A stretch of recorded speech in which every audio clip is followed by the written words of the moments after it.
Chris Kruger is a personal trainer and OG YouTuber who first burst onto the fitness scene over 12 years ago with his 70-day transformation video getting over 3 million views. And I recently listened to him on Mark Bell's podcast talking about his beasting, feasting and fasting and his male hormone optimization, so I was keen to get him on the podcast to chat. Right, we're on.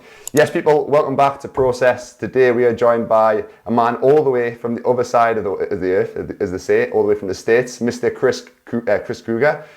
I first listened to Mark Bell's podcast and Chris was on it, and a lot of the things that you were talking about on there with the hormone optimization is something I'm really diving into at the minute. So I was keen to get Chris on, talk about it, and going to kind of get his story in it, yeah. Just talk about the experience down at Mark Bell's podcast and then also his kind of journey in fitness and a lot of his belief on the beasting, feasting, fasting.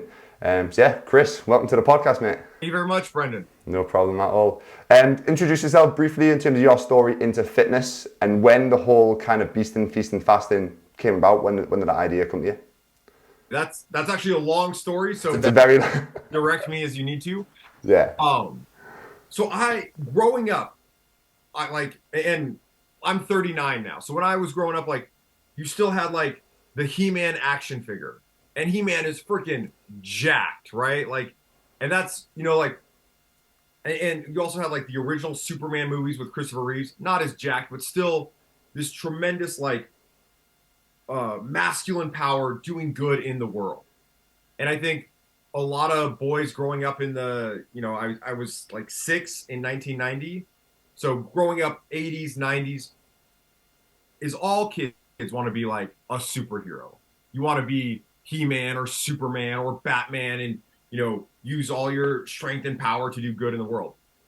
And the thing that was a struggle for me is I was such a wimpy kid. And I played sports, I was on a little 8 and under soccer team or whatever, but I was never very good. And I never had any muscle. I remember one time I was in 8th grade and there was this kid, we're literally on an 8th grade field trip, and all the girls are ripping his shirt off to see his abs. This kid's name is Nick Van Buchen. You still remember it today. This is just coming to me. And I remember just being so resentful. I play sports, I'm this, I'm that, blah, blah, blah, blah. And I just didn't have that. And I always admired it. And I would beg my mom to buy me the bodybuilding magazine at the grocery store and stuff like that. And so I always wanted that. But then something that I think was pretty unique about my childhood is I came home in 6th grade, and up to this had been a totally idyllic childhood. And in 6th grade, I come home one day, I'm 12 years old, and my parents are just kind of holding each other, and their bedroom is super gray, the blinds are down and everything. And that was the day that, I found out that my dad had prostate cancer. And looking back on it and knowing what I know now about health and fitness, oh, well, yeah, before that he was a type 2 diabetic and metabolically dysregulated and deranged. And it all makes sense. You're eating all the sugar. I talked about on the Mark Bell podcast, when I was a kid, you still bought ice cream by the brick. It came wrapped in a paper brick. You bought a gallon of ice cream. And so growing up, my prayer on my pillow every night is, please let my dad make it to my high school graduation.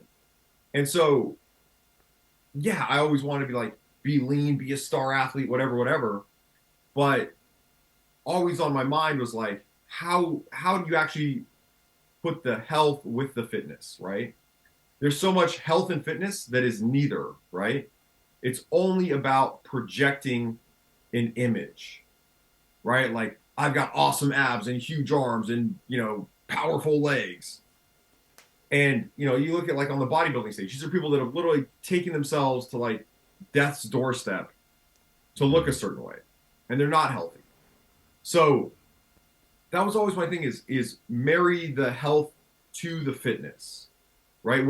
And I think both industries do a disservice to the other. We're talking about health over here and we're talking about fitness over here, and the fitness doesn't even really mean fitness. It means projecting this certain image. So for me, I wanted those two things working together. And I started figuring some things out. I had some great coaches. I remember I had this guy, Emil Verbowski. So I went to this private high school, and my friend Ben came from a wealthy family. And so he found, it just so happened that in 1992, Seattle hosted the Goodwill Games. And this dude who was a Soviet strength coach from Bulgaria, like literally the strength coach for the Bulgarian national team, happened to defect to the United States in my hometown. Like just completely fortuitous. So years later, I'm in high school. Ben's family finds this guy and has him start training my friend Ben. And so I just got to tag along with all those workouts. And it was like all the most cutting edge, like Soviet stuff. It was like totally awesome. And so I followed a lot of his stuff and put some other stuff together and really had this very cool program I called the Heart of a Champion right at the start of YouTube. Right? So imagine like I'm on YouTube in like 2008. A proper OG. It's a proper OG, that, yeah. I don't know, it's like, don't quote me on this, but this is like 8 years before Mr. Beast is on YouTube or something. Like I'm on YouTube in 2008. And at that time, I had this cool program that I designed, 10-week program, and I would just challenge people like, hey, you want to get in shape, send me a before photo, I'll send you my little 10-week pamphlet, basically, this little PDF. And then I would get these awesome, just incredible before and after pictures, right? Because I would require the before picture for them to get the program. And then for everyone that completed the program, it worked. So I had these really cool before and after photos pouring in.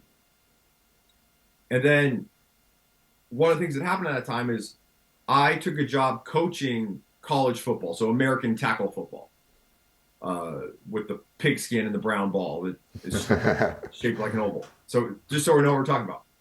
So I was coaching football, and I actually hurt my back at work, right? So I herniated 2 discs, and at that time I was like eating with the football team. Like it was a job that didn't pay anything. I think in England they say it didn't pay shite. Is that a... Yeah, shite. Yeah, shite's very Geordie as well. That's how Geordies say it, shite. Yeah, I like that. So I wasn't getting paid anything, but at least I had like all this like free like football buffet that I could eat at because it was during the 2-a-day practices before school started. And so I was eating, and I put on during that football season because my back hurt so bad. Like I could barely move. But I put on like 50 pounds in just a couple of months. But I still had that original Heart of a Champion program.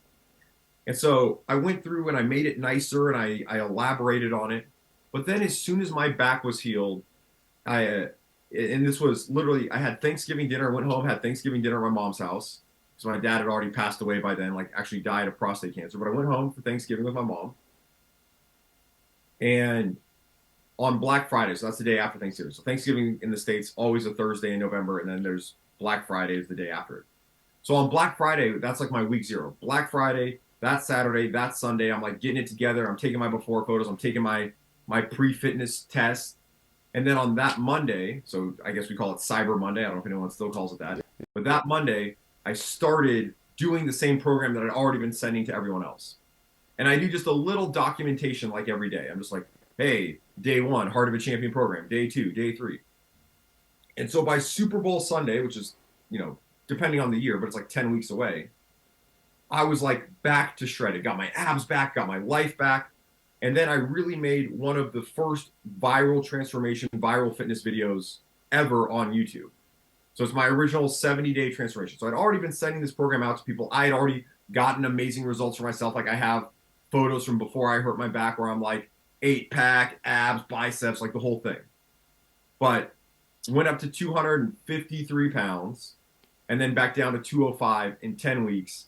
And then 6 months later, the transformation's even more ridiculous. Like veins coming up into my abdomen, absolutely shredded, incredible physique. So after I had that viral video, it was so cool because I literally and this is before Google even bought YouTube, right? So YouTube was like pushing the virality of that video. So I get like 12,000 new views a day.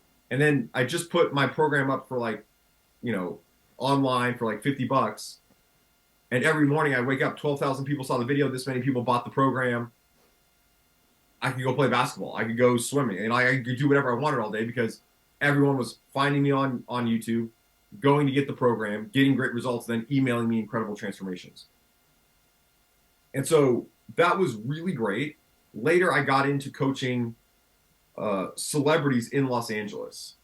So I was dating. She's my wife now, but my girlfriend was in physical therapy school, and then she graduated, so she's a physical therapist. So we're the best of both worlds, like the rehab, prehab, the strength and conditioning. And so there was a client that needed to transition from rehabbing or prehabbing. She had this bad hip where she wanted to do aquatic therapy at the special therapy place in Los Angeles, but she had her own pool that she would just heat up to like 98 degrees, so like 37 degrees. So she had this pool that was like steaming in the winter, very very warm. Before we got on the call, just so you guys know, we were talking Fahrenheit versus Celsius and figuring out what it meant. So she wanted someone to go to her house and work with her, and she was ready to get out of the pool. But the bottom line is, all the surgeons were telling her, "Oh, you need to have surgery. You need to have surgery. You need to have surgery." And we were like, "Well, why don't we just rehab you and make you super strong?" And so I went over there and kind of took her out of the pool into the house, started working out in the house with like just, it wasn't a weight room. It was like a Bosu ball and a Swiss ball and like some, 5, 10, 15-pound weights, and really train your core. And so this woman got amazing results. And it happens that it's Los Angeles, it's Hollywood. She's a pretty famous actress. And so then I had my online video still doing great, but I just got recommended, like word of mouth, like literally one person tells two people and two people tell two other people. And next thing you know, I had this like incredible personal training business where I'm going from Hancock Park to Beverly Hills to Century City to Bel Air, like just training people all over Los Angeles all day. And we actually did incredible things with a lot of those clients. It was actually interesting to break down. Because I got recommended by an actress that was just happenstance, I ended up working with a lot of women, like from like all over this spectrum, where it was like one woman was a 50-year-old housewife married to a CEO of a very successful American, like iconic American brand.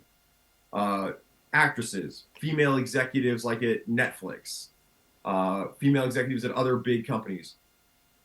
And, putting my stuff into place with them, and we'll talk about it more, like beasting and feasting and what I do, like everyone just got so much healthier. So let's see, where are we in the story? Oh, but then this is, and this, I'm trying to get the timeline right for you. But for me, that original program, the 70 days program, absolutely, if you were a guy in your 20s, you would knock it out of the park. No doubt. Like 10 weeks later, you'd be shredded and your whole life would be awesome. Yeah. What was the program like? What was the program? What was the program like in terms of? Okay, I think you mentioned it in the Mark Bell podcast. In terms of, was it 6 meals a day, trainings they have pretty much every single day? What was it like? So this original program, which was the best I knew how to do at the time, like in my 20s. And the thing is, like, if I had the program I had now, it just would have been better the whole time. So this program is like bro splitting, leg day Monday, little cardio on Tuesday, back and chest on Wednesday, little cardio on Thursday, shoulders, biceps, triceps, arms on Friday, 300 challenge. So my fitness test every Saturday that you have to improve. And then Sunday was like an off day. And then the nutrition was the basic 6 small meals a day. I did some really, it's not, the podcast is about patting myself on the back, but I took what was existing out there, optimized it, made it my own, and did things that were just like a little bit smarter in terms of the layout for people to actually like put it into practice versus the other stuff that was out there. Like where do the macros come from? Well, they come from this. Well, why do they come from that? Well, because this is your goal weight based on these other factors. So everything just kind of fit together. So it was easy. It was a plug and play where it's very formulaic. If you're this tall, you should weigh about this much. So you should eat this much. So you should do this. And then in the end of 10 weeks, you're going to have absolutely crushed it. But the thing that changed, where I had to totally shift, is at 30 years old, I just wasn't in my 20s anymore. Like, I just obviously wasn't in my 20s. Like in my 20s, I was like, I'll just run through a brick wall no matter what. Like, it doesn't matter. I'll make and eat 6 small meals a day. My testosterone is just naturally pumping high. And so I'm out on my honeymoon in Hawaii, sitting in this hot tub, like looking at the North Shore, looking at the ocean. And 6 weeks before that, because we got married in mid-February. So 6 weeks before that, I was like, oh, I'm getting in great shape. And I got in decent shape, but I just had like no motivation to like to meal prep, to make 6 small meals a day, to do any of this stuff, to go to the gym and really push.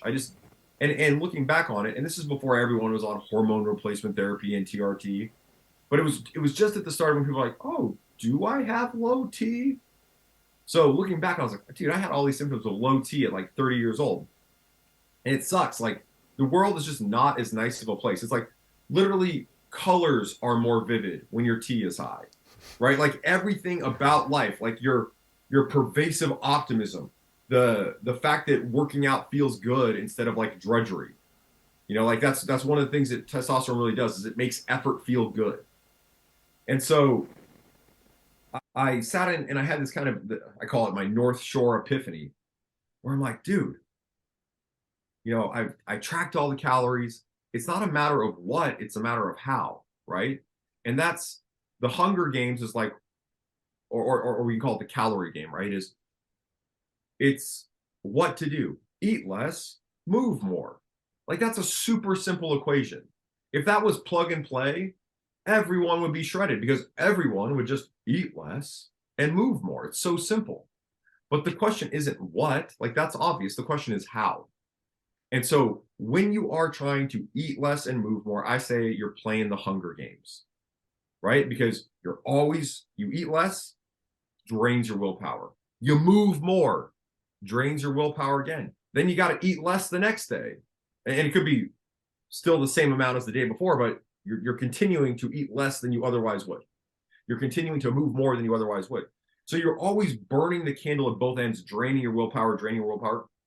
And that's literally everyone that has calorie restricted, time restricted, anything is you're always draining your willpower to the point where it's not going to happen anymore. What's really happening is you're wrecking your hormones, right? Your hormones are always coming back to you like, hey, man, you want to eat more. You want to move less. What are we doing? Why do we keep doing it this way? Why do you keep overriding our signals? And so unless we take care of the hormones first, our hormones are never going to let us do what we want to do, which is eat less and move more. Mm-hmm. And so I came back from my honeymoon, was like, all right, I got to figure this out. I got to figure out how I can, win the hormone game. How can I get my growth hormone pumping? How can I get my testosterone pumping? How can I get truly healthy? And, almost 10 years later, one of the biggest questions like my clients have is like, Chris, do I have to eat all this food? And it's not, and this is like a key difference. It's like the nuance between the Hunger Games and the hormone game. Is on the Hunger Games, we're always looking for some way to be full, right? It's like, oh, well, I'll eat this huge salad, or I'll eat all this fiber, or, all of these fibrous foods, and then I'll be full and my stomach is stretching uncomfortably. Like, oh, I don't want to eat anymore. But then as soon as my stomach empties and it passes down my digestive tract, I'm like, dude, I'm ravenously hungry. I'm starving. Versus the hormone game is, it could be my favorite food in the world on the plate, but there'll become a point where even if it was an all-you-can-eat buffet, right? Say we go to the Brazilian steakhouse and there's one steak at the Brazilian steakhouse where they just keep hitting me with it because it's my favorite.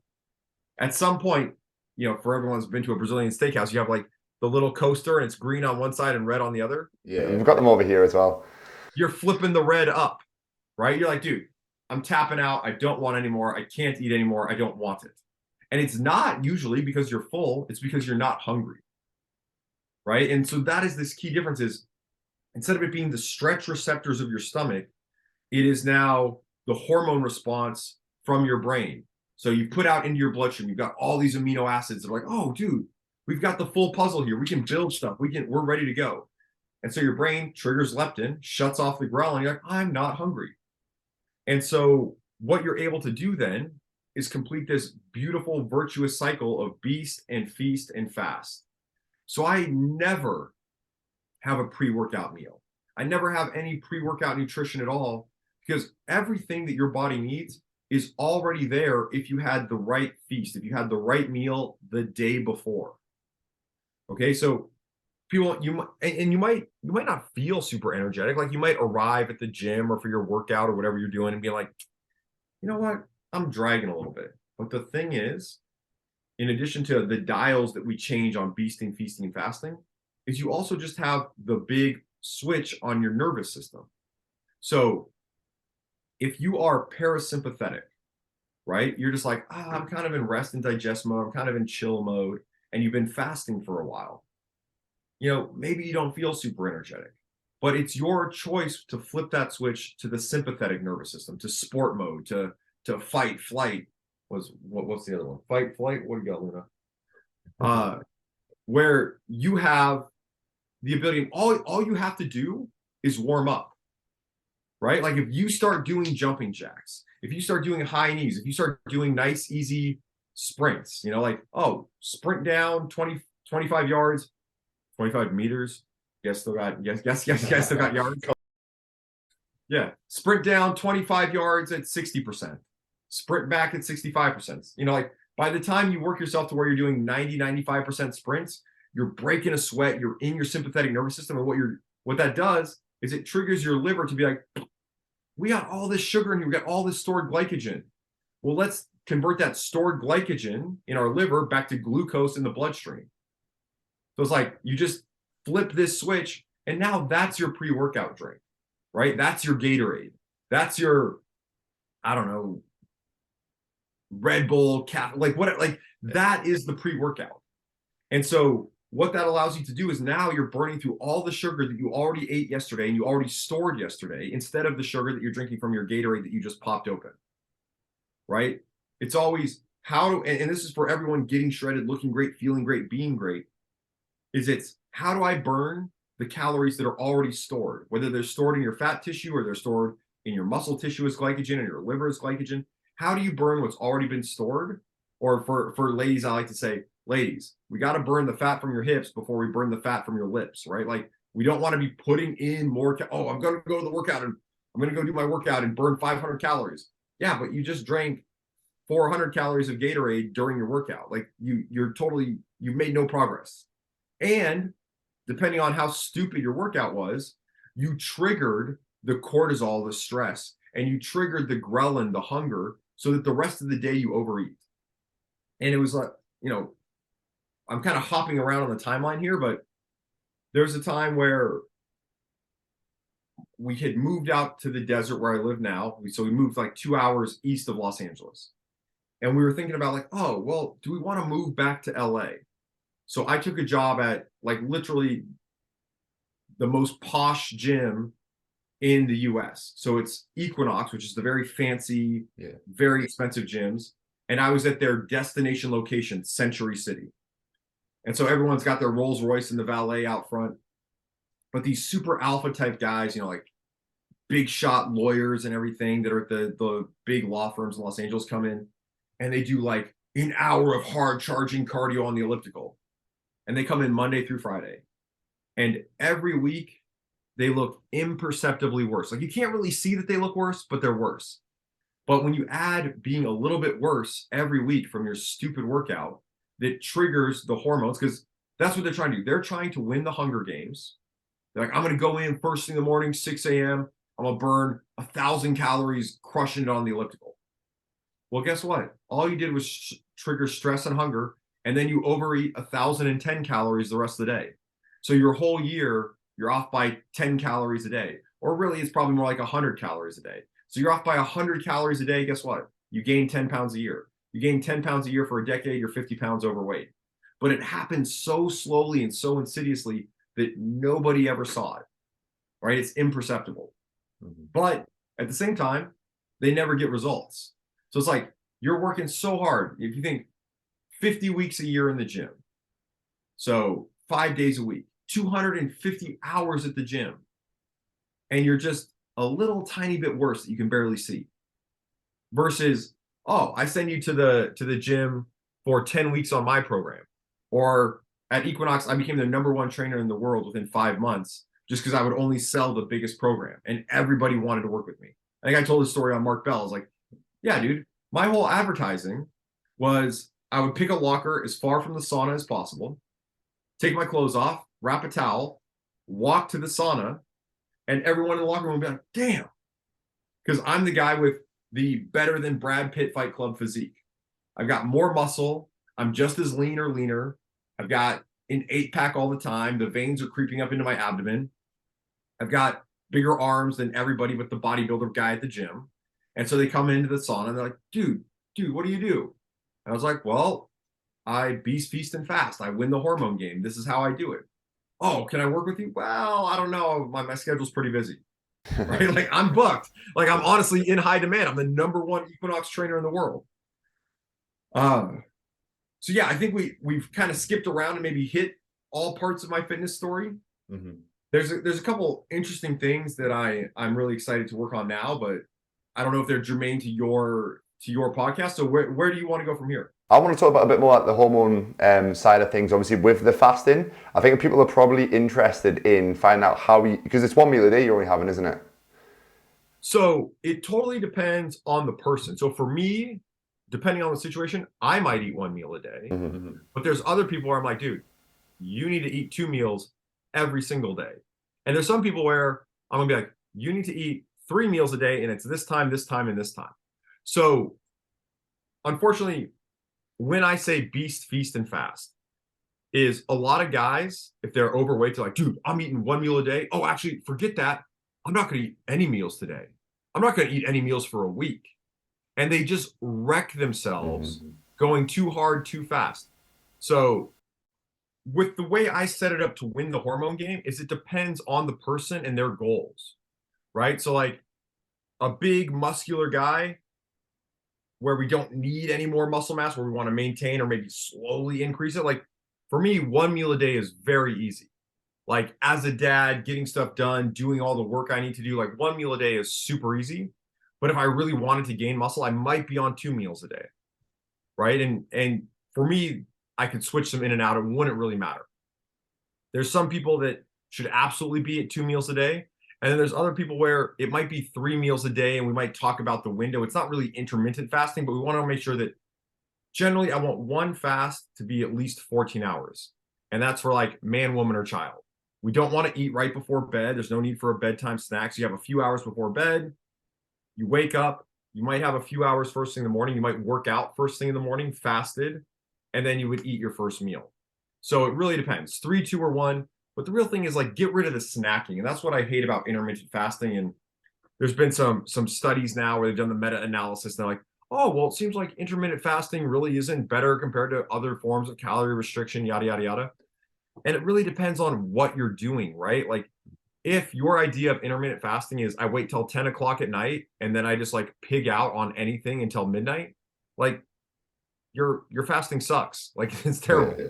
So it's really about placing all like really stacking these daily practices on each other so that you create this routine that allows you to live your life with like maximum freedom, where it doesn't have to feel like you're using willpower to resist everything. You know, if I'm a person that eats 1 meal a day, or even if I'm a person that eats 3 meals a day, but if I eat 3 meals a day and I don't eat snacks and I know I'm going to have this meal and this meal at home, then I don't have to think about like, oh, I'm driving down the highway and there's a McDonald's and there's an Arby's and there's a Kentucky Fried Chicken. I don't even think about them. I don't see them because my routine is there.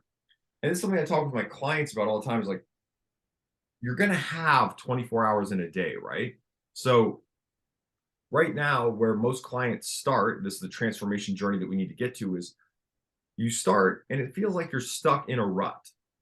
But if I say, okay, that's your current routine or your current lack of a routine, if I can just bump you over to here on the other side and give you these daily practices, we're going to find your groove. But a groove and a rut are the same thing, right? Like I want to get stuck in the groove, not stuck in the rut. I want to find my groove, not find a rut.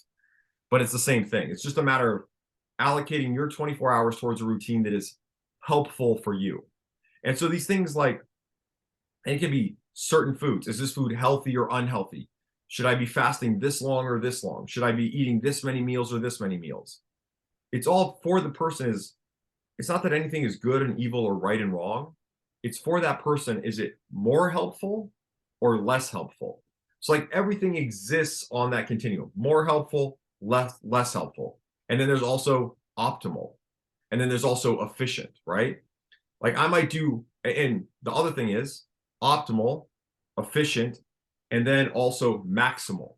So very few people out there need the maximal dose of anything, right? Like if I worked out for 2 hours every day as hard as I can in the gym, that could be a maximal dose. That could be a maximal dose that gets me all the potential gains that I can get. But if I can work out for 10 minutes and get 70% of the gains, or if I can work out for 45 minutes and get 95% of the gains, I don't need to do the full 2 hours. It's just inefficient. Even if it is the maximal, even if it gets the maximal results, it's still inefficient for anyone living any sort of life beyond being a professional bodybuilder, which most people don't care about and don't want to do at all. They don't even want to look that way. So 3 meals, 2 meals, 1 meal. It depends on the person. It depends on what's right for you. But I do want to see, because we start talking about the benefits of fasting accumulate, and it's the clinical data is like in 13.1 hours, you start getting autophagy and apoptosis and these other great things where it's like your body's going through and like cleaning itself up, saying, hey, we got all this extra junk. We haven't eaten in 13 hours. Maybe we should burn this junk.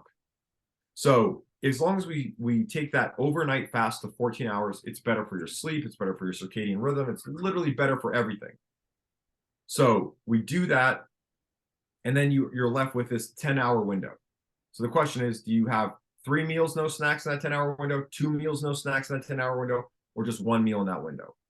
And then, yeah, there's certain macros that we're trying to hit, but I don't want to count calories. I want to put people through the effort of counting calories or even tracking macros and trying to make all the macros fit together. It's just, if you eat the right foods and you're plating meals that are roughly a certain size and you can tell, the portions are right instead of the calories or the macros, because I can't see calories. Like I can't see macros, but I can see portions. Mm-hmm. So it's so much more helpful to say, oh, we'll put these portions on your plate, and that's all we need to do for tracking.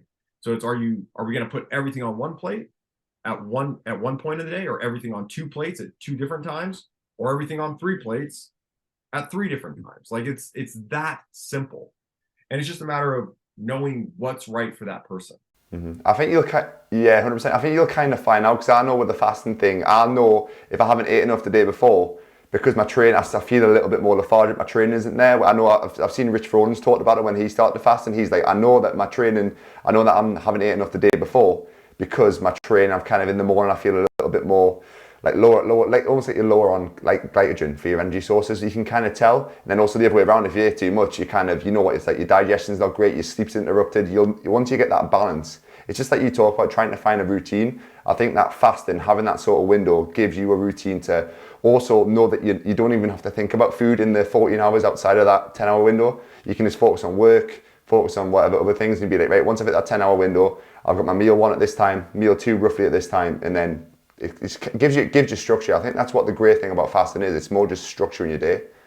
That's what I like it for anyway. And it's that structure that gives you the freedom. And one of the things in there is we don't want to overdo fasting. Yeah. So there's no need, like a lot of guys will be like, oh, fasting, oh, this is the key to weight loss. Like I just won't eat. And then they don't eat for a week and they wreck themselves, right? And so all the weight they took off during their 96 or 100-hour fast or 100 whatever, like all the weight just comes right back on. And all you did was like damage yourself a little bit. So instead of doing that, eat one great nourishing meal. And it's kind of like the difference between nutrition and nourishment, right? Like after a meal, you should feel like, oh, I feel good, right? It's not like I stuffed myself with salad and I don't feel anything and then I'm ravenously hungry later. Like you want to be always nourished. You want to be asking the question, like you even asking it to yourself or asking it to me, like, Chris, do I have to eat all of this? Because it's not about stretching your stomach out with like having bulk in your diet, with having all this fiber, all this salad, all this lettuce. It's about triggering the leptin to where you're not hungry anymore. And then you can move on with your day and do other things. Yeah, 100%. I think, like you mentioned there about how it's going to be different to everybody as well. Some people don't have, going back to the training side of things as well, with people burning themselves out. People always try and follow what other people do, where realistically everyone's life's different. Like for you, yourself, you're only having 1 meal a day. That works perfect for you. For me, or someone who's maybe trying to be a little bit more of an athlete, training twice a day, that's when maybe 2 or 3 meals comes in. Or someone who maybe does work a busy office job, you probably realistically only need 1 meal a day, especially if you're very sedentary and you're working long hours sitting down. If that's more productive for you, if that works for your lifestyle, it's just making it very individual. But obviously having a coach and someone who can who's been through it as well massively help, which is why one of the reasons I want to have you on, because you've kind of lived through it. You tried the 6 meals a day, you're trying the fasting now. It's just finding things that individual. Don't always go and copy what someone's doing straight away without obviously speaking to them first and then getting a coach. There's a lot of nuance in everything, right? Like when I was a kid, it wasn't just like you'd see your favorite bodybuilder online. There was like, you couldn't see him. It was always in a magazine. It was always like, this is Jay Cutler's Mr. Olympia arms workout, right? So it's like this one size fit all cookie cutter workout that who knows if Jay Cutler ever did it. But one of the things I want to say there, where you were talking about like just the intuitive nature of the fasting and the eating, like, oh, well, maybe I should have eaten a little more yesterday. Maybe I should have had a little less. Is that even dietitians, right? Like licensed nutritionists, when they try to count calories, they usually underestimate the calories by 100 or more calories, right? It's always happens. So if you're off by 100, over a year, you've gained 10 pounds of body fat, right? According to calorie math.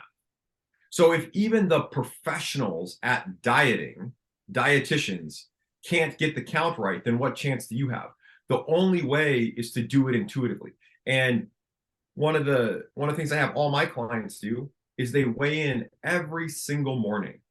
And it's not to compare it to the day before, because that'll make you go nuts, because your hormones, your sodium, like your digest, like everything will be a little bit off if we're just trying to compare it to the day before. So, dude, I worked out so hard yesterday and I didn't eat anything and I still gained, 2 pounds. What the heck? That's wrong. Mm-hmm. So for men, I always have them compare it to a week ago. So if I weigh in on Monday, the question is, what did I weigh last Monday?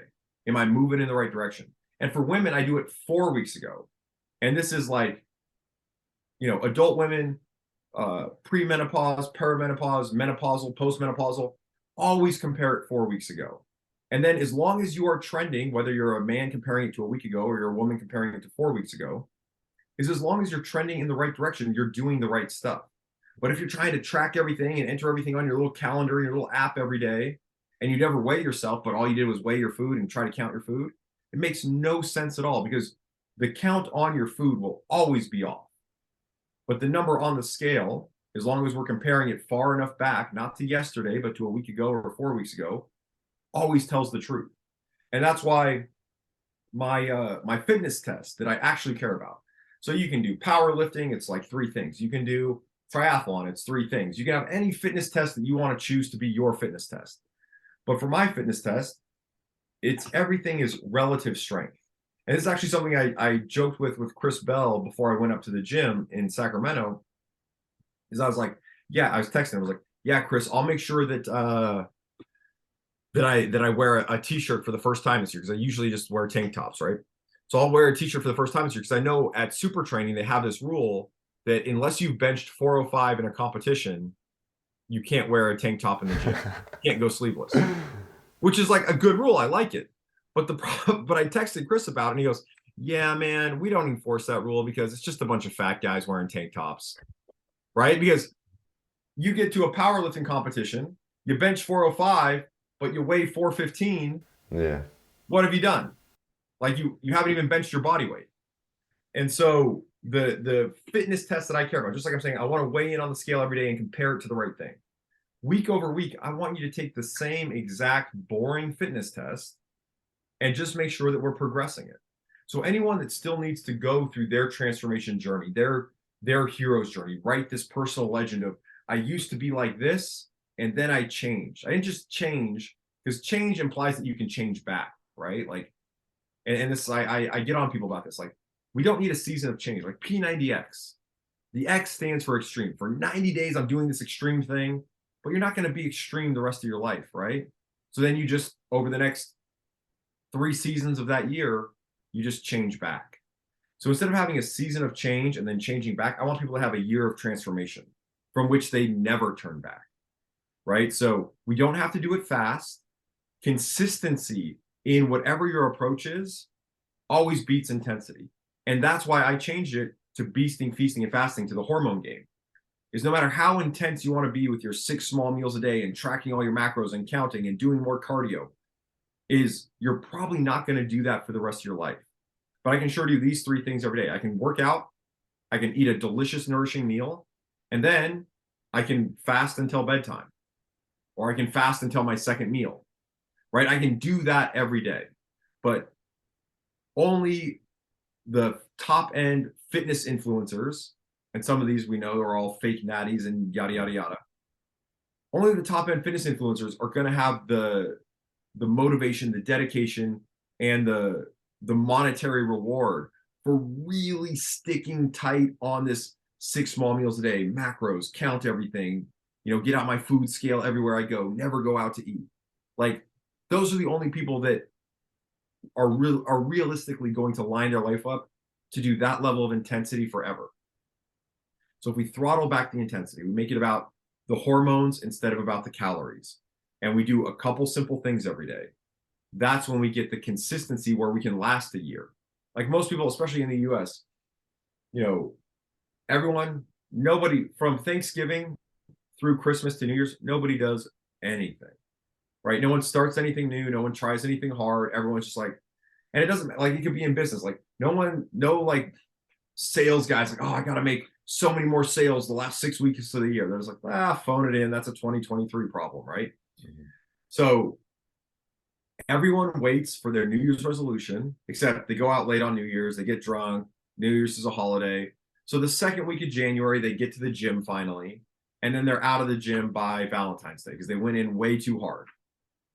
And so never wait till tomorrow. Like, literally, if you're going to transform your body, you need to start with something before you go to bed tonight, right? Like, and it could just be go to bed earlier, right? It could be, and people always want to start with the hard steps, when they talk to me, like, oh, well, I'll start fasting and I'll do such a long fast. No, don't do that. Start with a nourishing meal. The reason you're hungry all the time is because your meals suck and your snacks, like, you shouldn't have, like, there should be no reason for a snack. If you're eating a real meal, you're not hungry until it's time for the next meal. So start with the easy steps, build the consistency, start now. Don't never start tomorrow, right? Like, tomorrow never comes. Tomorrow, I'll start tomorrow. Well, you get to the next day, you still got to wait till tomorrow. It's like, start today. Go to bed early today. You're listening to this podcast for the first time, have your first nourishing feast today. Go do your first workout today. Like if you got your headphones in, go do it right now while you're listening to us. Yeah, it's just little nuance and passion stuff. But does that all that make sense? No, I like that. I'm literally the exact same things. I say that the amount of conversations I have with clients in the past are like, yeah, I'll start doing this, that, and the other, maybe in the new year or next week, I'll do it tomorrow. I'm like, no, because when it comes to tomorrow, you're gonna make the exact same excuses you made today. Like, nothing's gonna change in that 24 hours apart from you're probably gonna make that same excuse. Like, unless you actually take action, you're way better off. Like, with the people who are saying wait till 2023 to kind of make changes, you are much better off starting now, having a head start on that person that's going to be in 2023. You'd much rather do that. So literally everything that you're saying in terms of not going 100 mile an hour as well all the time, I'm big with all my clients, rather than trying to just get that 6 to 8 week transformation. I'd rather it be a lifestyle change. That's something that you're going to stick to, and you're going to create habits that are going to not only get the results in terms of physically, but also mentally, and also something that's going to have a knock-on effect long-term in terms of your life. And there's a big carryover in terms of your career as well. If you can create habits and good disciplines in your life, that's going to knock over into your career. And also, again, going back to the point about not trying to burn yourself out, if you can stick to, rather than trying to train 6 days a week for say January, like everyone tries to go to the gym every single day in January, rather than trying to do that and burn yourself out and kind of lose interest, lose motivation, have a bad perception of the gym, why don't we just start with 2 days a week, we'll go and train in the gym, the rest of the time I want you to go for walks. That's going to be much more sustainable. And then also your work life's probably not going to be as stressful, because you're not going to be as burnt out and as fatigued as you would be if you went and burnt yourself out in the gym. You've got to have a little bit of energy to also go into life with, obviously, especially if you've got kids, maybe you're not sleeping that well because you've got to get up and look after your kid for whatever reason. If you're killing yourself and burning yourself out in the gym, you're not going to be able to have the energy and the kind of be able to put the same sort of drive into your work and into the rest of your life as you would if you, like I said, took your time. But like I said, all the points that you're making are bang on. That's exactly why I want to have a chat with you about things. Yeah, well, I just want to elaborate there. So we talked about like the hard charging guys at the super fancy Equinox, Century City, Los Angeles. Mhm. When you go to the gym and you just crush yourself, and especially if you're doing it with cardio, you're like busting out an hour, burning 1,000 calories on the elliptical. Chances are the rest of your day, you will be dragging ass. You're not going to do anything extra. You're not going to go home and play with your kids. You're not going to go home and go for a hike. You're going to be like, you're shutting it down. The only extra calories you're going to burn all day are those 1,000 calories. You're not doing any spontaneous physical activity. You're not chewing up any extra calories, fidgeting. You're just like a rock the rest of the day. Mm-hmm. And so, I really want the workout to energize you, right? So for me, the optimal length of a workout is between 10 minutes and 40 minutes. And there's things like, if I go for a hike, yeah, you can hike 3 hours because the whole thing is aerobic and you're just burning fat the whole time, totally fine. But if I'm gonna burn sugar, right? If I'm gonna burn glycogen, if I'm gonna get my liver to dump the glycogen out and burn sugar, number one, we only want to burn sugar if we're building muscle. Okay, because otherwise you're gonna make yourself hungry, but you're not gonna put on any muscle. You're never gonna change your shape, right? So cardio doesn't change your shape. You can take a big blob and make it a smaller blob, but the shape is still blob, right? The only thing that's gonna say, oh, I took the fat from down by my stomach, burned that up, and made my shoulders wider, right? That's what we all want to have in terms of an attractive physique, male or female, right? Female, you throw in the hip to waist ratio as well, but basically, how wide are the shoulders compared to how narrow is the waist? And the only way we're going to do that is by building muscle, by shaping ourselves up. So it makes no sense to crush yourself 1,000 calories of cardio and then not do anything the rest of the day and turn up the ghrelin and be more hungrier. So if we do a workout between 10 and 40 minutes, generally we're going to get one dump of growth hormone. Your body's going to be like, oh, we're working out. Let's dump out some growth hormone. And if you cut it at 40 minutes or, maybe less than an hour if we're really pushing, is at that point, you're not going to have so much cortisol.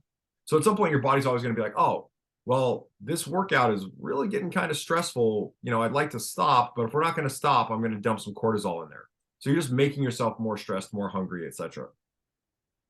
But that's really that window that I like to work in. So people always want to they want to make it as extreme as possible. P90X is extreme. The follow-up program from Beachbody is called Insanity. You don't need to be extreme. You don't need to be insane. You just need to be consistent and you need to be disciplined. You need to have a routine and you need to find your groove. But you don't need to be all those other things. Yeah. I know, it's just having a sustained thing. There's that, so is it 75 hard as well? Have you heard of that one when you do, it's like 2 45-minute workouts a day, got to have a gallon of water, you've got to read 30 minutes of a book. It sounds super intense, but the majority of people who do that 75-day challenge and complete it probably going to go straight back to where they were 75 days before. Obviously, there's going to be the small 1 or 2%ers who are, there's a few people who I follow. There's a guy from the UK, he's got a clothing company called Represent. He does it, very successful. He's at that top 1%. But for the 99% of other people, one, you're probably not going to complete it, and two, you're probably going to be burnt out at the end of that 70 days anyway. Well, yeah, and I don't, I want you to be energized from your workout. I want you to be energized from your transformation program. And the thing, and this is not a critique of Andy Frisella or anything, in my original program, 10 weeks, 70 days, it's an intervention to get you moving in the right direction, right? But the problem is if we crank the intensity up too high, the consistency falls off after one season of change. So what ends up happening with a P90X, or for most people on a 75 hard, is it's one cycle a year, and then you lose all the results over the rest of the year, and then you do the one cycle again, versus having something that, 75 days, 90 days, whatever. If I got 52 weeks of results versus 10 to 13 weeks of results, even if I wasn't charging as hard, they would still totally swamp. And the big part is all the backtracking, right? It's the yo-yo dieting. So, everyone out there has done 6 diet cycles in their life, right? They've lost 30 pounds 6 times. It's 180 pounds. Maybe 180 pounds is their goal weight. They've already lost their goal weight, but they've done it 6 different times instead of one time. So you got a 360-pound guy that should be 180 pounds, already lost all the weight he needs to lose. He just only lost the easiest part. from doing a season of change instead of a year of transformation. And so 75 hard, great intervention, but any program with an end date is not the ultimate program. Like if we think, what's the ultimate? The ultimate is the last one, right? So if it's going to be the last program, it's actually something I've been working on. I've been taking that original 10-week program and looking at it and editing it and building it out. And what ultimately I want to create for every guy out there, if you want to transform, say, I'm tired of being a wimpy regular guy, I want to become a virtuous man, I'm going to choose to do these hard things on a daily basis, is to have a program where I'm going to call it Heart of a Champion. That's the original name. Like, you got to prove in the 10 weeks, you got to prove you have the heart of a champion. But I want the subtitle to be End Game Edition, where it is the ultimate program. Not the ultimate program like it's the best program, the ultimate program like it's the best program and it's the last program. So if I give you 52 weeks of programming, that's 52 weeks to do this year and 52 weeks to do the next year and 52 weeks to do the next year. And the more inside, high level strength and conditioning, athletic performance we get into, is you have things like the West Side Conjugate method, right? Where the training is literally so hard that you have to mix it up like every single week, right? Like, that's how hard the training is, because it's like just exhausting your central nervous system. And then the idea that's more Western is, because that's Louis Simmons kind of adopting the Soviet stuff. The idea that's more Western is periodization. So it's like, I'm going to give you the hardest off-season program, and then I'm going to give you the hardest preseason program. And then I realized that during the season, we're going to be focused on, playing our sport or whatever, but I'm going to give you the hardest in-season program that we can do and keep you healthy for our games and matches. And then I'm going to have this little recovery program, the postseason program, right? So every program for this whole season of competition is as hard as it can be without exhausting you to the point of like injury. And what I want to create is a program that, whether you're in your 20s, 30s, 40s, and this is specifically for guys, like I have something cooking up for women, but create a program that for a regular guy with a non-fitness career, that you can do the same program year after year after year without having to mix it up every week, without having to mix it up every 3 months, every season. It's just, this is the amount of work we do. The workouts are 10 minutes to 45 minutes, maybe 60 minutes, but shorten them down, because I don't need 60-minute workouts every day if I'm going to do it for year after year after year, right? Like, I don't have to cram all the results into 10 weeks. I can let the results accumulate over 52 weeks and over 520 weeks, like over a decade. And so that's what I'm working on now for men. It's just specifically, we don't need to go super hard. We don't need the maximum dose. If you're going to be any other career besides a fitness career, and you want to look great, feel great, be great, you want to be able to do an elite number of pull-ups, an elite number of dips, you want to be able to do pistol squats, you want to be able to clean up at whatever your hobby is, right? Like, if you love skiing, I want you to be a great skier. If you play in the beer league, hockey league, I want you to be the best player in that league. If you like slow pitch softball, if you like whatever you like, you want to play tennis, you want to golf, whatever, I want you to be a fit, fast, and strong, all natural athlete that can get so much more enjoyment because you are fit. Like in the United States, every Sunday, everyone sits around the whole day and watches like the best athletes in the world play American tackle football. And then we like go to work on Monday hungover. Makes no sense. Like, why aren't we out playing sports? Right? Why do we just have to watch these guys play? Mm-hmm. It's just changing your perception on living and stuff like that. I think people get so caught up in a certain way that they think's like normal. Like, all right, when I get to 40, 45 years old, that's me done. Like, I don't really need to exercise anymore. Like, there's not a chance I could go outside and play a game of football or a game of soccer or whatever it is. But it's just changing your perception. If you change your mindset when you're a little bit younger and be like, right, I'm going to play the longevity game here. I'm going to start training and living my life for, not just now, but for 10 years, for 20 years, for 30, 40 years down the line. It's just trying to find something that's maintainable and almost always working on like the minimal effective dose rather than trying to blast yourself 24/7. And if you're working on that minimal effective dose, you're constantly going to be, obviously there'll be going to be ups and downs, but you're going to be slowly, gradually progressing. And obviously maybe you get a point where you're happy with maintaining, perfect. If you're happy maintaining that physique, that kind of structure, that mobility, that strength for the rest of your life, perfect. You can then maintain that and work on other areas of your life that you need to work on, like business-wise, family-wise, and just getting a balance with things. So yeah, it's all about that kind of that long-term game and thinking, not just thinking now, right, I want to be able to hand clean a certain amount of weight, and yes, I'll be fine for 5 years, but my knees are going to be snapped. It's like me. I used to play football, and it was I'm trying to train so many, like 2 or 3 times a day, and I ended up I've had a lot of injuries. That's kind of how I've gotten the personal training and online coaching, is through my injuries. I was just pushing. But now I'm only 25. I've had 2 knee surgeries, an ankle reconstruction, and a groin surgery. So I'm trying to push this message onto other people, even like young athletes, never mind the general pop people. Think of the longevity game, and obviously don't go 100 mile an hour. Even if you get pushed by other people to do it, you've got to look after your own body and think, right, am I going to be able to do what I'm doing now in 15, 20 years time? You had the same, you've had injuries as well, isn't it? Your back, you said. Yeah. Well, that's when I proved that my original 70-day program worked. It's like, dude, I'm just going to do this exact program for 70 days. Like I've been telling you people to do it, my audience on YouTube back in the day, and had an incredible transformation. But I think one of the things there that is in the nuance is like, I don't want to ever have a difference between the transformation program anymore and the maintenance program. Right? So we decide, we transform, we sustain.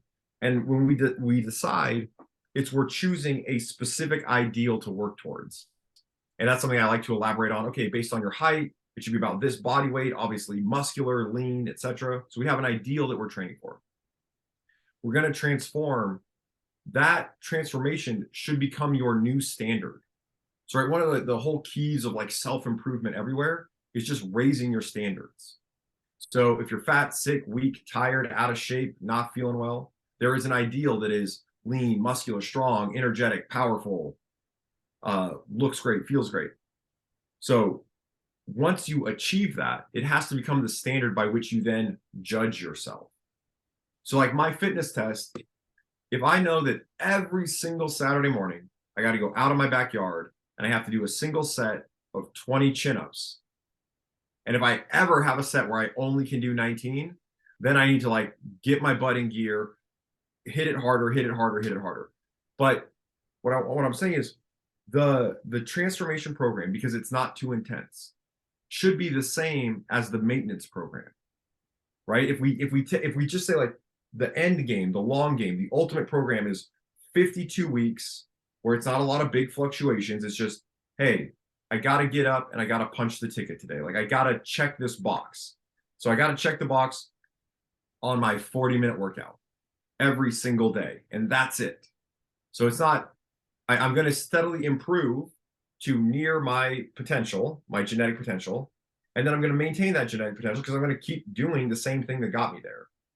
Versus, oh, I'm training for this like hang clean goal or this power clean goal or this squat goal or this bench press goal. And all these things that just expose you to more injuries, right? Like the number one goal of like a real strength coach, and this is like so serious, especially in the United States, you think that all these big football programs at the colleges, right? So Alabama, Clemson, Auburn, all these, Notre Dame, Ohio State, you cannot break your toys. Like you have a lot of the kids are kind of replaceable, right? But your real star players, you cannot hurt them because that is the difference for your school. If this kid can play the game and win the game for you, and if he can't, of like tens of millions of dollars, right? So it's not important that this 21, 22-year-old kid ever hits the PR on the power clean because he's already a great football player, right? His competition is not power cleans. His competition is football. So it's never worth exposing that kid to an unnecessary injury risk. And so the rule is, as a strength coach, you can't break your toys. All those toys have to be able to show up and play football on Saturday for American college football. And my point is for people that aren't playing American college football, that aren't 20, 21, 22-year-old men, young men, is if you're an accountant, it's never worth getting hurt in the gym, no matter what. So do a program where it's going to take you towards the ability to look your best, feel your best, be your best, be able to do 20 chin-ups, which is an elite level even for like young military men, right? Like it used to be the fitness test for the Marines in the United States was, can you do 20 chin-ups and run 3 miles in a certain time? But the one I really love is the chin-ups. And all these are tests of relative strength. Because when you have a test of relative strength, it's telling you the truth. It's either you're too weak, you're too fat, or both. And that's why I love that test. And you're never going to get hurt doing a set of 20 chin-ups. You might get hurt doing a 1 rep max power clean or a 1 rep max squat or a 1 rep max bench press, but you're never hurting yourself doing a set of 20 chin-ups or attempting to do it, right? Like, Yeah. oh, and I see this with my clients. Like, okay, I got this client, Alex. He can do 13 chin-ups now. A couple weeks later, he can do 14. A couple weeks later, he can do 15. Oh, he stalled at 15. Is the problem that he stopped getting stronger? No, it's the problem is that he hasn't gone any closer to his goal weight. So if you're a guy based on your height that should weigh 155 and you're stuck at 185 because you keep having cheat meals or something, well, those pull-ups are going to stay hard and you might stay stuck at 15, right? So and here's things like the fat is never going to help you pull up. The fat is all like body fat is weighing you down literally every step you take. And it's also taxing your heart, right? Like I'm going to sleep at night. I got sleep apnea and my heart, like all this heavy fat is on my chest. Like you're taxing yourself every step you take, all your joints and your heart all the time because you're too fat. But I guarantee you, you wouldn't be too fat if you could do 20 chin-ups, if you could do 20 dips, and you could do 20 pistol squats with each leg. Mm-hmm. You'd be an absolute freaking beast. And you said, I think something earlier where you're like, oh, well, if I'm training more for a sport, I'm not saying that like the way I do it, beasting, feasting, and fasting, 1 meal a day is ideal for sports performance everywhere. But there is some level of turning the dials where maybe if you're a high performance athlete and you got a morning workout and an afternoon practice or a morning workout and an afternoon game or whatever, where beasting, feasting, fasting with a 14-hour fast and 3 meals a day might be the perfect thing for your sports performance. Right. And so for me at age 39, there's literally 0 39-year-olds that I see in nature, or forget that, like just, dads in general about my age. They're anywhere near my level of fitness. And I like to think that my level of fitness is like, a professional influencer level of physique and looking my best and feeling my best. And it just doesn't exist in nature. Right. And that's the real problem is it's not that people have the wrong DNA or bad genes or anything like that. Like your genes are marvelous. Like they've gotten you this far, like literally from the beginning of mankind to today, your genes have survived every generation to create you. The problem is not your DNA, it's your DLE. It's the diet, lifestyle, and environment. It's being stuck in a rut instead of finding a groove. And that's all I'm trying to do is make it easy for the most people. Like we started the call, like I'm talking about, yeah, my dad's got prostate cancer and I'm a 6th grader. And every night I go to bed with that on my mind. I just want him to be able to make it to my high school graduation. And he almost made it. Like he was alive past my high school graduation, but he like physically was unable to attend it, right? Like couldn't get there and passed away like 2 weeks later. So my mission has to be spreading the hormone game, spreading beasting, feasting, fasting, so that regular people with regular jobs that are not fitness influencers, people that work in accounting or healthcare or teaching or like all the other jobs there are in the economy besides influencer, that all of those people can get as far from metabolic syndrome as possible. And metabolic syndrome is just those awful conditions that underpin all the actual death and disease that we see in Western culture, right? Do you have low good cholesterol, low HDL? Do you have high triglycerides? Do you have high blood pressure, high blood sugar? Do you have abdominal obesity? And so can we go as far from those as possible to where we have metabolic excellence, where you've got a lean waist, you're muscular, you're strong, you got fantastic blood pressure, fantastic blood sugar, you got total insulin control, very high HDL because you're training and eating right, very low triglycerides because you've mastered fasting and you're eating right, like all these things that can shift regular people from, maybe it's my genes, maybe it's my DNA, to know it's absolutely not that. It's that the diet, lifestyle, and environment that is reinforcing itself on a daily basis is the wrong one for your DNA. Right, we're back on. But yeah, the health metrics and stuff that you were talking about there, having that sort of goal rather than having the goal of purely just looking good, having that health goal, and also having the metrics in terms of your dips, your chin-ups, and your pistol squats, having some sort of goal to focus on is great, because I think people too many people focus purely on the aesthetics. The aesthetics is the byproduct of the, like, obviously good lifestyle, maybe fasting, certain diet, training consistently, and obviously having everything, sleeping enough. The byproduct is aesthetics, and obviously health is also a byproduct of it, but having some sort of metrics to focus on, I think, helps a lot of people. And it's also great when they start seeing they're getting stronger, like they go from maybe one chin up to going to one chin up to two chin up, and then they go years down the line, they're doing 10 chin ups. It's nice to look back on where they've came from. So the kind of message that you're trying to push with your clients, with other people, is brilliant. Exactly kind of what I'm believing in terms of hormone optimization, health optimization, rather than just being like, right, I want to get shredded, I want to look, that's a byproduct, like I just said. But that's brilliant. We said we were going to touch on the Liver King, but I think, like I said, we're just off camera, that we're probably going to end up rambling on about that for too much. But I think we're both in the opinion that we're not big fans of him. Yeah, well, forget about him. Literally everyone should forget about him. I've got way more to say, but I can make an Instagram post. Yeah. What I want to say to everyone in your audience is, like, those tangible fitness goals, like, that's really what fitness is like, can you perform? For a lot of people, 20 chin-ups is going to seem like otherworldly. 20 dips, like full range of motion dips, full range of motion chin-ups, not swinging around, just like actually doing the strict movement. Or 20 pistol squats. Seems like it's forever away. And I have clients where I work with where I have a guy that started at nearly 400 pounds, right? And so he might be a year from doing his first pull-up.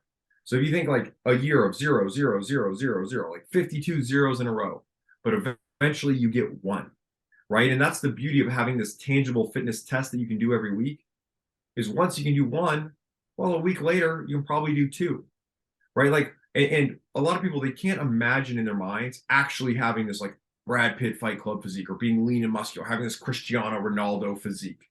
You know, they can't imagine it, but they can imagine, yeah, I could get to one pull-up eventually. Well, shoot, if I could do one, yeah, like if I keep training, I'll be able to do two. And so 20 is elite, but, and it's actually way more than many professional athletes can do. Like, if we gave people my 300 challenge, my KB 300 challenge fitness test tomorrow, there are tons of Olympians and tons of professional athletes that would not score 300 points. But it's something that if you work towards it, you have no choice but to look amazing. The person that can do 20 chin-ups looks amazing, because it's a test of relative strength. 20 dips, you look amazing. 20 pistol squats, you look amazing. You can't help it because you are lean. You can't do all those reps unless you get your body fat down. And when you get your body fat down, your waist gets narrow and your abs start to come to the surface and your shoulders get bigger. You get more muscular. So really, look your best, feel your best, be your best is kind of this triangle that locks you in, right? If I want to look my best, I can't really get to look my best unless I become a person that can do 20 chin-ups. If I want to feel my best, I can't just keep getting bigger and bigger and bigger until I have sleep apnea, right? I can't just, like, I can always put on more weight and bench press more, like we were talking about the super training gym, but I can't just put on more weight and do more pull-ups. It locks you into this place where, like, you literally look great and feel great all the time, and where you have supreme confidence. And something that we didn't really get to today, but maybe we'll just mention here, is like that level where you're like, oh, I'm looking like Cristiano Ronaldo, right? Like that level.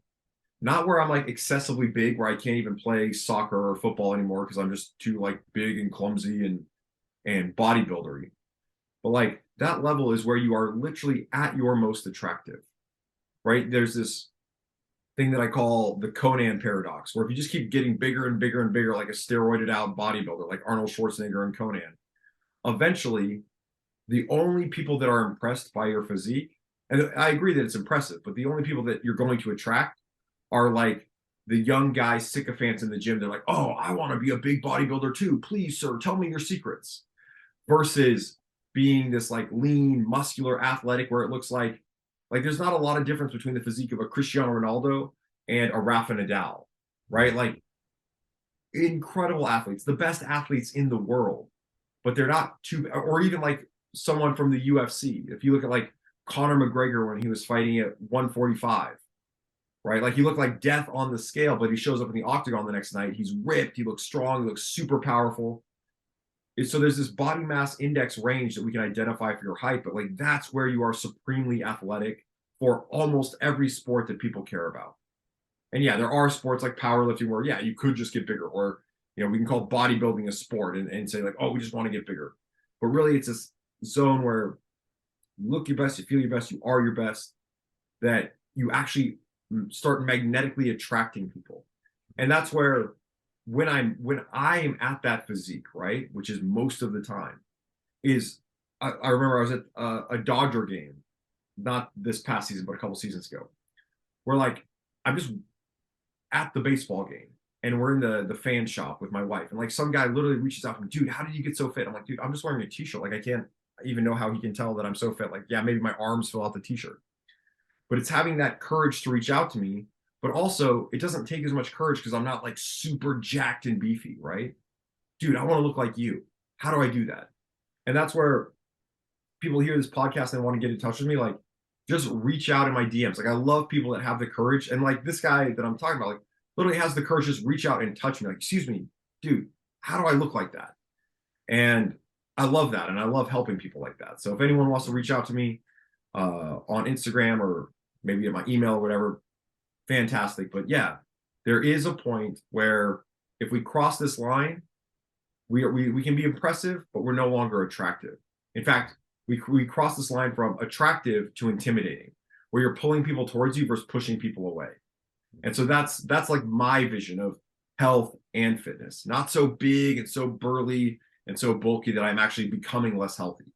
But like, what is the pinnacle of health, and how do I create a test of fitness where I say the pinnacle of health and the pinnacle of fitness meet at the same point, right? Like that's what I want, is health and fitness. I think it's great that I feel like the fitness industry is it's slightly going towards more that healthy sort of look rather than purely bodybuilding. I think maybe you go back 10, 15, 20 years ago, 100% it was all bodybuilding. That was kind of fitness. Now with the kind of CrossFit, functional fitness scene, obviously come to kind of rise a little bit more. I think the kind of healthy more look, like the athletic look, is becoming a lot more appealing. I think, like you said, I think it's a lot more attractive, especially as a male. I don't think women look for the bodybuilder look. Some obviously do. I know some people do idolize that sort of physique, but I think majority of people go for that kind of lean aesthetic, like you said, the Brad Pitt sort of Fight Club look, something that is just more aesthetically pleasing and a bit more approachable to go and speak to, especially if you're a single guy on a night out or something like that. I think you're going to be more approached if you're in good shape but not huge and looking a bit intimidating. It might just be our opinion, but I think that majority of people would agree. No, it's just a fact, right? Like the reason we have this Adonis ratio, right, which is like the relationship of your waist to your shoulders, is because it's just genetically that's what most women are going to be the most attracted to.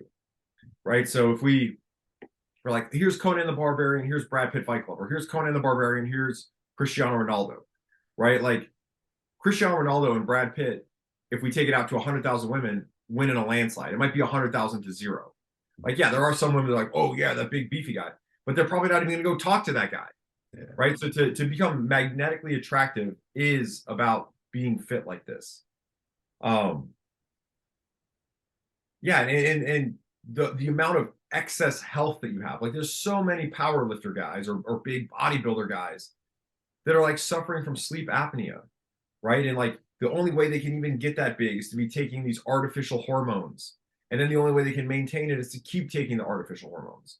Like I would much rather, in my late 30s now, going to be 40s next year, is like to stay all natural, to be a lifetime natural, because there's no way to take steroids, to take these performance enhancing drugs the same way your body would do them. The only way to naturally upregulate it the way it should be is to naturally upregulate it the way it should be, right? If you start injecting steroids to get big, injecting testosterone to get big, is your testosterone is supposed to cycle throughout the day. Like your testosterone is naturally higher in the morning. It naturally increases again when you go to work out. But if you're just injecting hormones, it's high all the time. It's not like that hormone is like flooding to your skeletal muscle where you want it. It's flooding to your heart and your lungs and your kidney. All your internal organs are going on steroids as well. And that's just something that people don't think about. So yeah, there's one thing that I would warn mainstream guys against, like I'm saying, the guys that are the accountants, the guys that are not fitness influencer, fitness industry people, is yes, there is this intoxicating message of, oh, maybe I just have low testosterone. Like that's literally how I felt when I was in Hawaii on my honeymoon. Oh, maybe I just have low testosterone. But the idea wasn't to go to the clinic and get testosterone injections that I would be on for literally the rest of my life. The idea was to figure out how to fix it. And now at 39, I feel way better than I did at 29. I probably feel as good as most 19-year-olds feel or better because we figured out the hormone game and beasting and feasting and fasting. But yeah, that's just the thing is you can never target these injectables. And the problem is right now your testicles are your testosterone factory, right? But as soon as you go to the TRT clinic and start injecting TRT, it's literally like shipping the jobs to China, right? Like we don't need a factory in the UK anymore. We don't need a factory in Ohio. We don't need a factory in Newcastle. We'll just get all of the goods, all the manufacturing stuff shipped over from China. So what happens is your testicles literally atrophy. And that's why you get stuck on testosterone replacement forever, because you close the factory in your small town, or maybe you got a big town, you close down your own testicles so that you could import the artificial testosterone from somewhere else. And that's why I'm saying, don't do that. Figure out how to naturally optimize your hormones. And it's not that natural is always better, it's better is better. And I think if you look at both ways of doing it, whether it's hormone replacement, testosterone replacement versus naturally upregulating yourself through diet, lifestyle, and environment, it's obviously better to do it the natural way because it's better, not because it's natural. It just is better. It's better for your testosterone to peak in the morning and then dip and then peak again. And it's better to not just be like, oh, I do one injection a week and I've got high testosterone all the time. And that way your body's actually doing the work. Your testicles themselves are doing the work instead of shrinking up and disappearing. Yeah, no, 100% agree. I think the natural approach is definitely a bit. I feel like it is again that bodybuilding culture. I think again with the kind of health and fitness scene changing slightly, I think people are going more towards that natural approach, and I think trying to stay away from the TRT thing. But then again, there is a lot of people who are pushing it, saying it's healthy, it's this, that, and the other.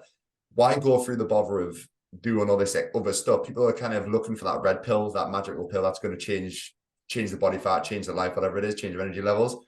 Where you can do it naturally, just maybe it might take a little bit of a change in structure, a change in routine, optimizing your sleep, making sure you train a certain way, making sure you eat a certain way. People just don't like changing the habits and think, oh, there must be a pill for something, because these days there is. It's just, again, just looking at your lifestyle, looking at different habits and stuff, and then putting things into action. And then, like I said, you'll feel so much better for it. And then you don't have to worry about, God, I need to take this, right? I need to inject myself on this day. I need to spend money on this.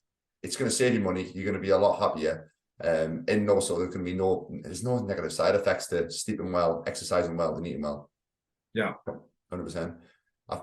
Is there anything else you want to say there? I was going to say dude, I would just extend the conversation for forever, because like you were saying that you think that it's going more towards maybe functional fitness or whatever. What I see is like, sorry, Mick, I'm going to carry on.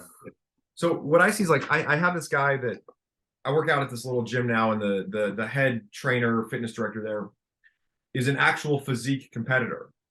And meeting him, I was like, dude, you're in like what, classic bodybuilding or something? Because they had to add the category classic bodybuilding to get back to the physiques like Arnold Schwarzenegger had, because all the new generation of bodybuilders are these enormous, like post like Ronnie Coleman, Jay Cutler. And I don't even really follow bodybuilding that much. Like is Phil Heath the current Mr. Olympia? I don't know. But these guys that are so humongous that are the bodybuilders. So they had to create the new category called classic physique. But then those guys keep getting bigger. To win classic physique, you have to get bigger, bigger, bigger. So you're almost in the full bodybuilding category.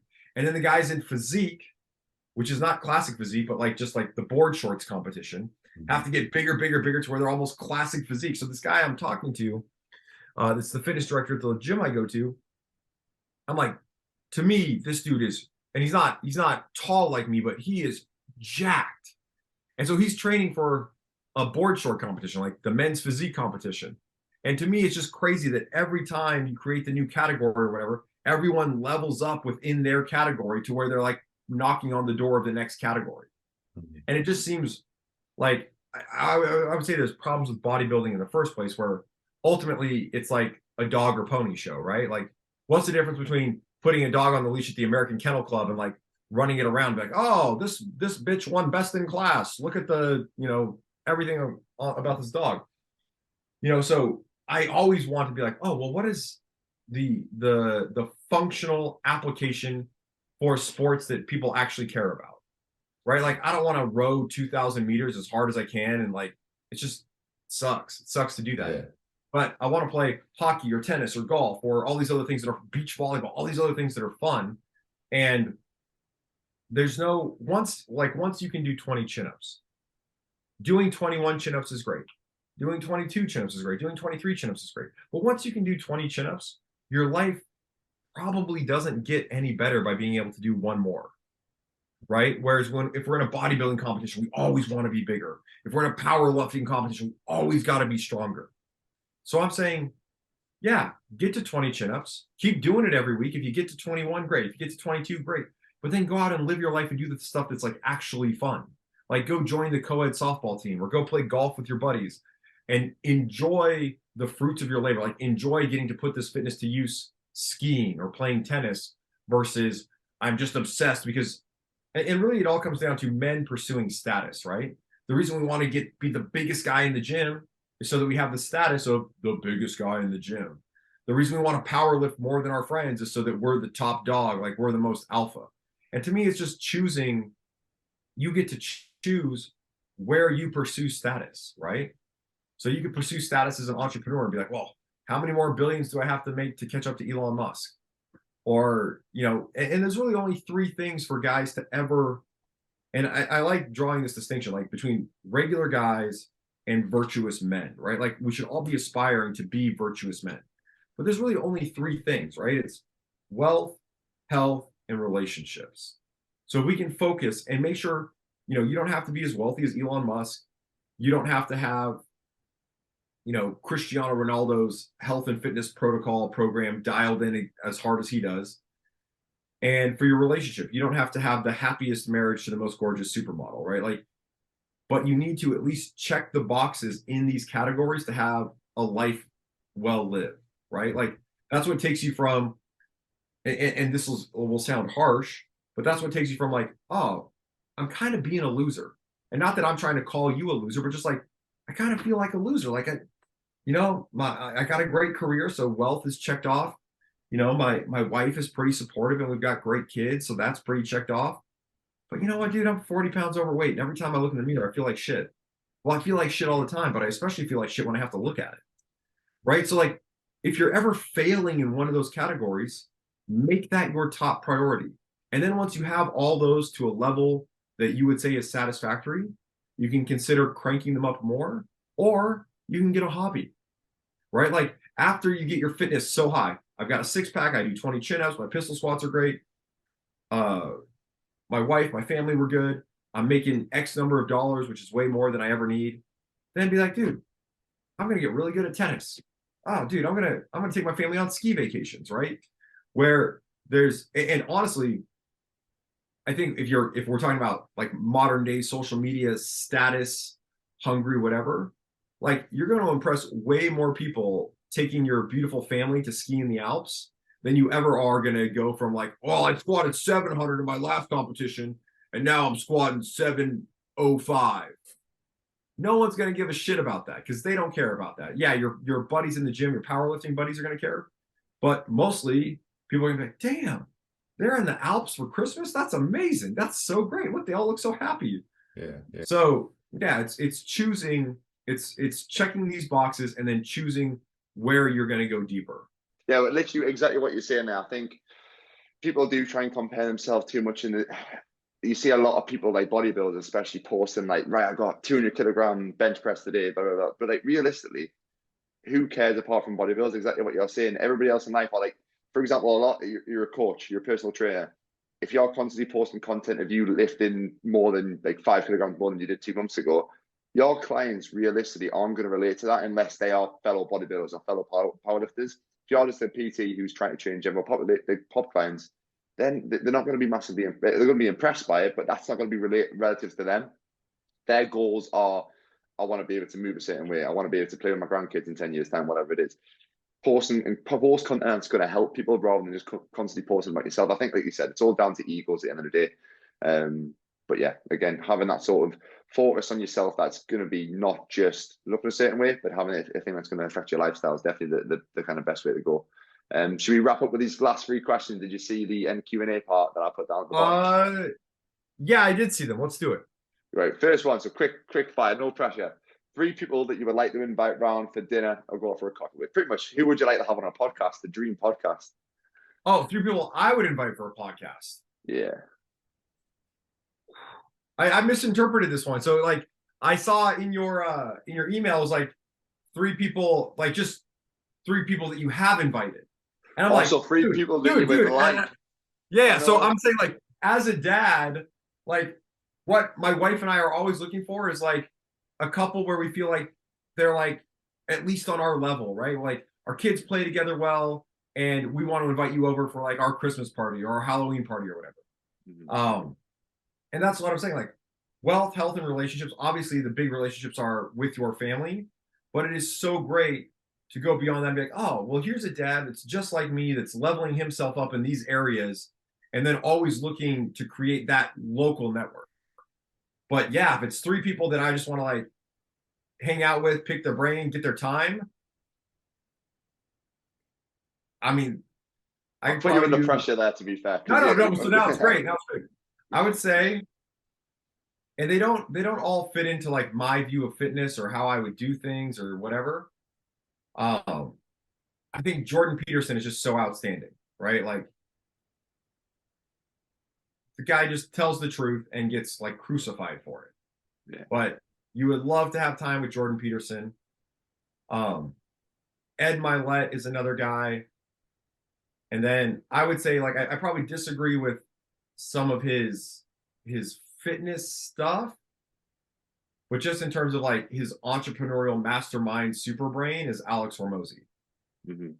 So yeah, I would go Hormozi, Ed Milet, Jordan Peterson, and there's probably someone that if I open my Instagram feed right now, I'd be like, oh, how did I not say that guy? Yeah, there's always someone you're like, God damn, I should have said that.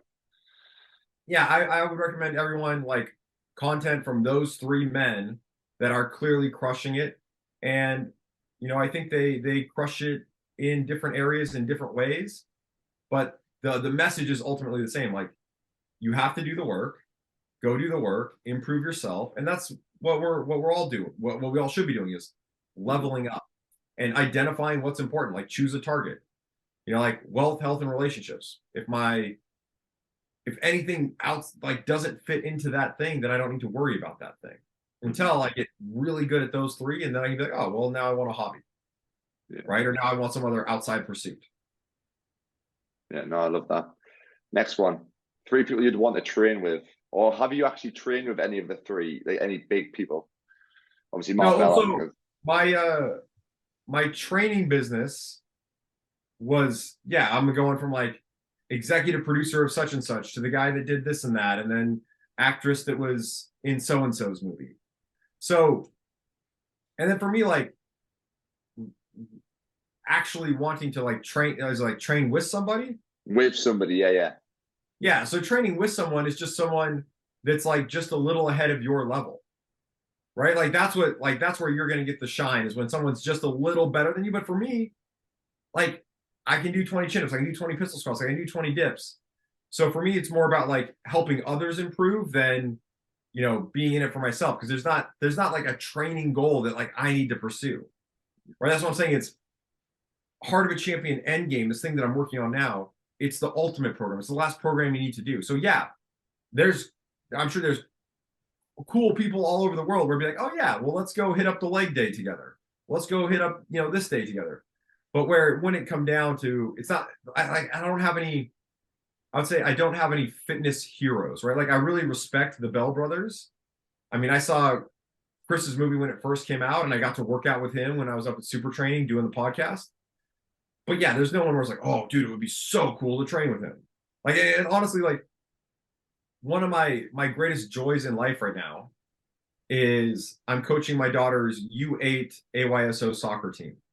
So we're the kicking koalas in AYSO 443. And like I get so much joy from that.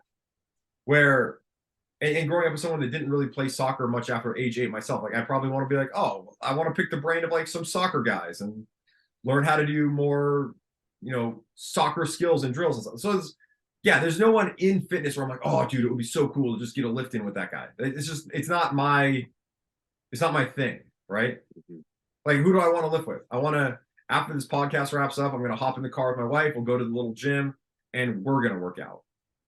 Brendan, you got me? Yeah, we're back on. It froze for a second, then we're back on. Oh, it froze. Yeah, I'd say like my number one workout partner is my wife. But next time I'm in Newcastle, I will hit you up for a workout. Definitely, mate. Get yourself up to BP Fitness HQ. There's some good gyms around here. Just no one ever wants to come up here. Yeah. Get yourself over. And then the last question: one thing that you'd like to say to yourself 10 years ago. So 10 years ago, where were you at? What would you want to say there, Chris? Yeah. So I think a great piece of advice for everyone, wherever they're at, is when it gets easy, go hard. Right? There are different times in my fitness journey where when it was easy, I backed off, right? And I didn't end up spreading my message to as many people because times were good, like times were easy. I had this viral content or I had this many, fancy people training clients, and I should have parlayed that into opening my own gym in Hollywood, or like there's times when it gets easy, go hard. And I think that parallels for people just on their transformation journey.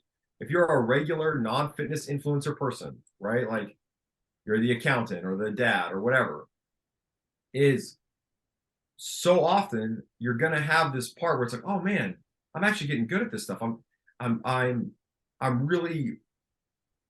getting there. And then people get complacent. Like, I say this all the time, like good enough and complacency is the biggest killer of greatness. As soon as you're ready to settle for like, oh yeah, this is okay. Yeah. Okay, I'm making a good living right now. Like people are pretty happy. Like, let me just hit the coast button.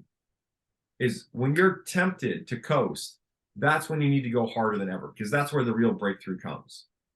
So to those people, I say, make it happen. Like you have to keep going, because otherwise it's just all stagnation and really backsliding, right? Like if it's your personal transformation journey. Dude, I was 250 pounds and I got down to 220 pounds and I felt a lot better, but I wasn't all the way, I didn't look the way I want, but it was pretty good. And then those are the people that slowly creep back to 250, right? So I would say there's a great book called The Slight Edge. And the guy basically describes that like most people in their lives are kind of drowning, right? And they will struggle like heck. They will go so hard to get that breath. But then once they get their breath, they go easy again, right? So for everyone in your audience, I'd say, and it's just one of the biggest mistakes I've made in my life, is when things have been so easy, like just I can mail it in. I got all these incredible training clients, or I got we get all these views and everyone's buying my program, whatever, is that when it's easy, go hard. So don't just struggle for that next breath, but like swim back to the beach, build a ship and sail around the world, right? Times are easy, times are good, versus, oh, do just enough to stop yourself from drowning. Like do the work. No, that's a great way to finish that. Great message. Well, thank you very much, Chris, mate. I'll put you've got YouTube, you're a YouTube OG, like we said at the start. I'll put your YouTube, Instagram, email, and everything in the show notes and in the description on YouTube. But man, it's a pleasure having you on. Thank you very much. All right, Brendan, great talking to you, man. Appreciate it, man. Bye.